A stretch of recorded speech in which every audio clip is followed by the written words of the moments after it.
नमस्कार दोस्तों, स्वागत है आप सभी का online data for study YouTube channel पे। जैसा कि दोस्तों आप जानते हैं, किसी भर्ती संबंधित कोई भी जानकारी होती है आप सभी को online data for study channel के माध्यम से दे दी जाती है। तो वीडियो को आप सभी लाइक कर दें, साथ ही शेयर कर दें और चैनल को सब्सक्राइब कर लें, जिससे कि आप सभी को online data for study channel के माध्यम से तमाम उन सटीक जानकारियों के नोटिफिकेशन सबसे पहले मिलते रहें। तो चलिए दोस्तों, वीडियो शुरू करते हैं। लाइक और शेयर अवश्य कर देना।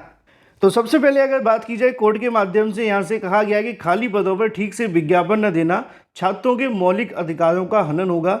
इस प्रकार के जब आदेश आते हैं तो छात्रों के लिए बहुत ज़्यादा बेनिफिशियल साबित होते हैं। एक खास बात आप सभी के लिए ये भी है कि हमारे परीक्षा सिटी दूसरे यूट्यूब चैनल को आप सभी सब्सक्राइब कर लें, क्योंकि बहुत सारी ऐसी जानकारियाँ होती हैं छोटी छोटी जो कि आप सभी तक देनी होती है, लेकिन कई बार वो नहीं पहुँच पाती हैं। तो उन तमाम जानकारियों से अपडेट रहने के लिए परीक्षा सिटी यूट्यूब चैनल को सब्सक्राइब करें। लिंक आपको वीडियो की डिस्क्रिप्शन और कमेंट बॉक्स में दिया गया है।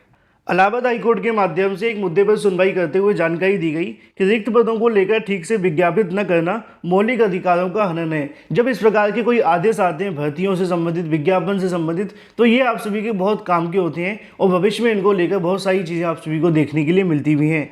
यहाँ पे आप सभी के सामने आता है कि इलाहाबाद हाईकोर्ट ने कहा कि रिक्त पदों पर भर्ती के लिए ठीक से विज्ञापन न जारी किया जाना संभावित उम्मीदवारों के मूल अधिकारों का हनन है। यह उचित प्रक्रिया का पालन न किया जाना मामले की एकल पीठ के आदेश को सही करार देते हुए रवि प्रताप की ओर से दाखिल विशेष याचिका को लेकर यहां से खारिज कर दिया गया।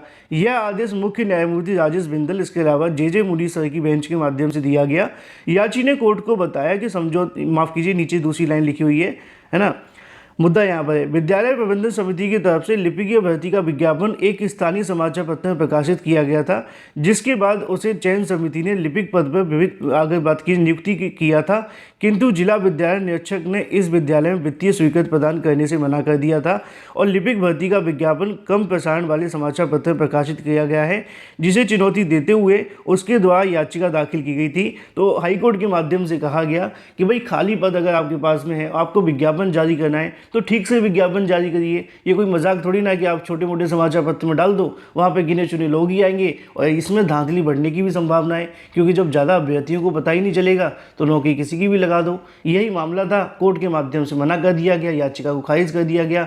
और फिलहाल अगर बात की जाए अपनी अगली अपडेट के बारे में, जो कि संबंधित है टीजीटी पीजीटी को लेकर, तीनों ही जानकारी अलग अलग है, एक एक करके मैं आप सभी को दूंगा टीजीटी पीजीटी को लेकर। सबसे पहले दोस्तों आप सभी को यहाँ से देखने के लिए मिलेगा, आपको जानकर हैरानी होगी कि 25 साल पहले जो विषय समाप्त कर दिए गए थे, अब उनकी जो भर्तियाँ वो देखने के लिए मिलेंगी। हालांकि इन विषयों के लिए छात्रों ने बहुत लंबी मेहनत की थी। मैं आपको बता दूं, जीव विज्ञान के विषय को लेकर सरकार की तरफ से रद्द कर दिया गया था। बाद में 2016 के अभ्यर्थियों ने न्यायालय में बहुत लंबी लड़ाई लड़ी, फिर उसके बाद जाकर उनको यहाँ से मौका मिला 2016 वाली भर्ती में। फिर उसके बाद जब 2021 का विज्ञापन जारी हुआ तब भी जीव विज्ञान को शामिल नहीं किया गया, फिर विज्ञापन रद्द किया गया, फिर जीव विज्ञान को शामिल किया गया। अब एक बार फिर से उसी मुद्दे को लेकर यहाँ पर लिखा हुआ है कि प्रदेश के सहायता प्राप्त माध्यमिक विद्यालयों में जो विषय 25 साल पहले समाप्त कर दिया गया था उसके शिक्षकों की भर्ती होने जा रही है। उत्तर प्रदेश माध्यमिक शिक्षा सेवा चयन बोर्ड टीजीटी पीजीटी के 4163 पदों के लिए विज्ञापन जारी कर दिया है, जिसके अंदर जीव विज्ञान के 50 पदों के लिए आवेदन मांगे गए हैं। यहाँ पर उनका कहना है कि मजे की बात यह है कि 1998 में यूपी बोर्ड के हाई स्कूल पाठ्यक्रम में जीव विज्ञान का विलय विज्ञापन विज्ञान विषय में कर दिया गया था। इसके बाद ये अलग विषय के रूप में नहीं पढ़ाया जाता। चयन बोर्ड ने 2016 में विज्ञापन टीजीटी पीजीटी विज्ञान की अगर बात कीजिए 304 पदों के लिए 22 जुलाई 2018 को इसी आधार पर निरस्त कर दिया गया था। जो विषय पढ़ाया नहीं जाता उसकी शिक्षक भर्ती क्यों की जाए। लेकिन इन पदों के लिए जो आवेदन करने वाले अभ्यर्थी कोर्ट चले गए और कोर्ट जाकर इनको यहाँ से राहत मिली, जैसा कि मैंने आपको स्टार्टिंग में बताया। लेकिन जैसा कि मैंने थंबनेल में लिखा हुआ है कि टीजीटी पीजीटी भर्ती के अंदर पाकिस्तानी डिग्री भी यहाँ पे मान्य है। अगर कोई लाहौर से पढ़ कर के भारत में आ गया है तो वही आवेदन करेगा। हालांकि पाकिस्तानी नागरिक आवेदन नहीं कर सकते हैं, सरकार ने उनको छूट नहीं दी है। सिर्फ उनके लिए छूट है जो पाकिस्तान या फिर लाहौर से संबंधित है और वहाँ पर उन्होंने डिग्री ली है और उसके बाद यहाँ पर आवेदन कर सकते हैं। असल में आप जानते हैं कि आज़ादी से पहले के चयन बोर्ड के माध्यम से उन नियमों पर आज भी भर्ती करवाई जाती है, जिनको लेकर मामले न्यायालय में भी चले जाते हैं। यहाँ पे लिखा हुआ है कि लाहौर के प्रमाण पत्र पर यूपी शिक्षक भर्ती की जो नौकरी है वो मिल सकती है। यूपी शिक्षक भर्ती में लाहौर का प्रमाण पत्र तक मान्य है। चयन बोर्ड शिक्षक भर्ती के लिए यूपी इंटरमीडिएट शिक्षा अधिनियम 1921 को मानता है, जो कि 100 साल पहले टीजीटी कला की भर्ती के लिए लाहौर में mayor school of arts teacher senior certificate परीक्षा मान्य थी, जो अब तक की नियमावली चली आ रही है। इस भर्ती के लिए BFF, MFF इसके अलावा जैसी उच्च शिक्षा लेने वाले अभ्यर्थियों को बाहर रखा गया है। इसको लेकर बाद में मामला न्यायालय में भी जाता है, लेकिन सरकार ने अभी तक नियमावली में संशोधन नहीं किया और भारतीय छात्रों को यहाँ से बाहर किया जा रहा है और जो पुरानी भर्ती 100 साल पुरानी है उनको यहाँ से मान्य किया जा रहा है, जिसका कोई औचित्य नहीं बनता है। इसी को लेकर लिखा हुआ है कि 4 साल में नियमावली में कोई भी संशोधन आपको देखने के लिए नहीं मिला है। अगर बात की जाए TGT PGT के अंदर 27,000 के बारे में, इसके अलावा 4,200 के बारे में। जैसा कि आप जानते हैं TGT PGT भर्ती को लेकर सरकार के माध्यम से समय समय पर जानकारियां दी जाती थी। CM योगी ने एक बार ऐलान भी किया था कि 27,000 पदों पर TGT PGT भर्ती देखने के लिए मिलेगी। इसी को लेकर यहाँ पे लिखा हुआ है कि TGT PGT में 5,000 से भी कम पदों पर विज्ञापन जारी किए जाने को लेकर युवाओं में नाराजगी है। इसको लेकर मुख्यमंत्री के द्वारा 27,000 पदों पर चयन प्रक्रिया शुरू करने की घोषणा को याद दिलाकर 27,000 पदों पर भर्ती की मांग की। नीचे आप सभी के सामने देखने के लिए मिलेगा कि योगी सरकार ने जिन सभी पदों पर खाली पदों भर्ती का ऐलान किया है, अब उन पदों को खत्म करने का प्रयास किया जा रहा है। इसके खिलाफ जल्दी यहाँ से कहीं ना कहीं जो आंदोलन है वो छेड़ा जाएगा। लेकिन उससे भी महत्वपूर्ण बात आप सभी के सामने ये है कि 22,000, इसके अलावा 4,200, इसके अलावा कंप्यूटर विषय के अभ्यर्थी और जिन विषयों के अंदर कम पद हैं उन सभी से अभ्यर्थियों के माध्यम से आज की तारीख में चयन बोर्ड पर एक धरना प्रदर्शन आयोजित किया गया है। अभ्यर्थी नई TGT PGT भर्ती के अंदर 22,000 पदों को जोड़े जाने की मांग को लेकर चयन बोर्ड पर धरना प्रदर्शन करने वाले हैं। छात्रों की मांग है कि इन 22,000 पदों को जोड़कर नई TGT PGT भर्ती करवाई जाए। लगातार अलग अलग छात्र संगठनों के माध्यम से नई भर्ती को लेकर जो विरोध है वो किए जा रहे हैं, क्योंकि पदों की संख्या सिर्फ 4,200 है। आवेदन करने वाले छात्रों की संख्या लाखों में होगी। यही वजह है कि आज होने वाले धरना प्रदर्शन के अंदर देखना महत्वपूर्ण होगा क्या फैसला होता है और चयन बोर्ड के माध्यम से क्या बयान दिया जाता है।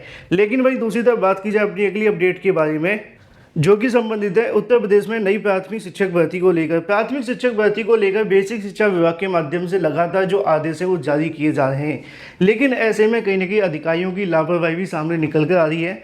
हाल ही में आप सभी ने देखा था 3 से 4 अलग अलग प्रकार के पत्र जारी हुए थे। उसके बाद समाचार पत्रों में जानकारी भी निकली कि बेसिक में जल्द भर्ती आने वाली है।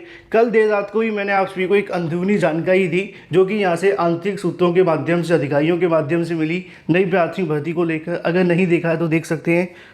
और इन तमाम चीज़ों को ध्यान में रखा जाए तो नई प्राथमिक शिक्षक भर्ती आपको जल्द देखने के लिए मिल सकती है। लेकिन इसी बीच यहाँ पे आप सभी को देखने के लिए मिलेगा कि शिक्षकों की सूचना न देने वाले 60 से अधिक जनपदों को जवाब तलब किया गया है। ये मुद्दा संबंधित है आप सभी के नई प्राथमिक शिक्षक भर्ती को लेकर, क्योंकि बेसिक शिक्षा विभाग के माध्यम से लगातार रिक्त पदों की जानकारी मांगी जा रही है, लेकिन सरकार के पास कोई भी जानकारी अभी तक नहीं पहुँच पाई है। 75 जनपदों में से सिर्फ 12 जिलों के माध्यम से यहाँ से कहीं ना कहीं जो जानकारी है वो दी गई है। इसके अलावा 63 जनपद ऐसे हैं जो कि अभी भी यहाँ पर लंबित हैं। नीचे लिखा है कि बेसिक शिक्षा विभाग के माध्यम से सभी जिलों में प्राथमिक व पूर्व माध्यमिक विद्यालयों में छात्रों की संख्या का अनुपात शिक्षकों की मौजूदा स्थिति के बारे में पूछा था। इनमें से 2 दिन में सृजित पदों और रिक्त पदों की संख्या भी मांगी गई, लेकिन निर्धारित समय के अंदर 12 जिलों ने सूचना उपलब्ध करवाई। ऐसे में 60 से ज़्यादा ऐसे जिले हैं जिनके माध्यम से कोई जानकारी नहीं दी गई। इसी को लेकर जवाब तलब करते हुए तत्काल सूचना देने का जो निर्देश है वो दिया है। बेसिक शिक्षा परिषद के सचिव प्रताप सिंह वकील की ओर से जारी पत्र में बताया गया कि तय समय में सिर्फ अगर बात की है तो इन जिलों के माध्यम से जानकारी दी गई है, बाकी के बचे हुए जिलों के माध्यम से ब्यौरा नहीं भेजा गया है। विभाग ने आपत्ति जताते हुए बाकी जिलों से भी शिक्षक और छात्र अनुपात के आधार पर अनुमेय पद, वर्तमान पद और खाली पदों के बारे में जानकारी मांगी गई है। लेकिन वही दूसरी तरफ बात की जाए अपनी अगली अपडेट के बारे में, जो कि संबंधित है एडेड जूनियर शिक्षक भर्ती को लेकर। आप जानते हैं कि एडेड जूनियर शिक्षक भर्ती का पूरा जो परिणाम है वो रद्द कर दिया गया है। वजह आप जानते हैं कि परिणाम के अंदर हुई धांधली या फिर भ्रष्टाचार या फिर कहीं ना कहीं परीक्षा एजेंसी के माध्यम से की गई गलतियाँ। लेकिन इसके लिए जिम्मेदार कौन है, उसके खिलाफ कार्रवाई भी होनी चाहिए। सिर्फ ऐसा नहीं है कि यहाँ पर जाँच की गई तो पता चल गया, अगर जाँच नहीं होती तो कैसे पता चलता। तो पहली बात तो सरकार को चाहिए कि जिनके माध्यम से भर्ती में घोटाला किया गया उनको जेल के पीछे डाले, क्योंकि इस प्रकार की गलतियां होना छात्रों के विश्वास को डिगाता है। वो कहते हैं कि भाई भर्ती के अंदर पहले परिणाम जारी हो गया था, मान लीजिए कि 45,000 में से 10 मेहनत करने वाले अभ्यर्थी बाहर हो जाए, है ना, उनको क्या लगेगा यार पहले हम पास थे बाद में फेल कर दिया गया, ये किस प्रकार का हमारे साथ न्याय हुआ। ऐसा होना नहीं चाहिए। लेकिन मैं बता रहा हूँ यही वजह है कि कल की तारीख में मैंने कल देर रात को जब वीडियो बनाया था तो इसके बारे में भी आपको जानकारी दी थी, क्योंकि अभ्यर्थियों के माध्यम से सचिव परीक्षा नियामक अधिकारी से मुलाकात की गई। उन्होंने कहा कि पहले जो आपको प्रत्यावेदन मिले हैं सिर्फ उन्हीं का यहाँ से मूल्यांकन कर लो। तो उन्होंने कहा कि भाई हम तो कठपुतली हैं, जो शासन कहेगा हम तो वही करेंगे। उसी को लेकर यहाँ पे लिखा हुआ है कि दोबारा OMR सीट जांचने को लेकर पारदर्शिता के लिए प्रदर्शन किया। अशासकीय सहायता प्राप्त जूनियर हाई स्कूलों में शिक्षक भर्ती की परीक्षा की कॉपियों का पुनर्मूल्यांकन पारदर्शी तरीके से करने की मांग को लेकर अभ्यर्थी ने गुरुवार को परीक्षा नियामक अधिकारी कार्यालय पर प्रदर्शन किया। सहायक अध्यापक के 1504, प्रधानाध्यापक के 390 पदों के लिए भर्ती की परीक्षा आयोजित की गई थी। OMR सीट दोबारा जांचने के बाद में शासन ने आदेश दिए। उसी को लेकर अभ्यर्थी ने इस बात को कहा कि परीक्षा के अंदर अब जो भी आप सभी का फैसला लिया है उसको ध्यानपूर्वक किया जाए और यहाँ पे ऐसा ना हो कि परीक्षा में फिर से धांधली और भ्रष्टाचार बढ़ जाए, इस बात का भी विशेष ध्यान रखा जाए। तो वहीं दूसरी तरफ अगर बात की है, शिक्षक भर्तियों के विज्ञापन तो जारी नहीं हो पा रहे हैं, लेकिन सरकार के माध्यम से डीएलएड के विज्ञापन लगातार जारी किए जा रहे हैं। डीएलएड में प्रवेश करने के लिए 15 जून से ऑनलाइन आवेदन शुरू हो चुके हैं। आवेदन की शुल्क भी यहाँ से बढ़ा दी गई है, जैसा कि आप सभी यहाँ से देख पा रहे हैं। अगर बात की जाए 15 जून से आप सभी के जो आवेदन है वो शुरू होंगे, 6 जुलाई तक आपको देखने के लिए मिलेंगे। और मैं दावे के साथ कह रहा हूँ कि इसमें एक बार फिर से जो तारीखें बढ़ेंगी, क्योंकि एडमिशन पूरे नहीं हो पाएंगे। सवाल होता है कि बीएड और बीटीसी में सबसे अच्छा क्या है, तो फिलहाल वर्तमान में जो सबसे अच्छा है वो बीएड ही है। वजह आप जानते हैं कि टीजीटी, एलटी, बीईओ, इसके अलावा प्राइवेट विद्यालयों के अंदर भी आपको अच्छी नौकरी मिल जाती है और साथ ही आपको प्राथमिक के अंदर। बाकी अभी प्राथमिक मामला सुप्रीम कोर्ट में लगा हुआ है, वहाँ पे जो भी आदेश होगा उसके बाद आप सभी के सामने सारे सवालों के जवाब क्लियर हो जाएंगे। वीडियो को लाइक कर दें, साथ ही शेयर कर दें।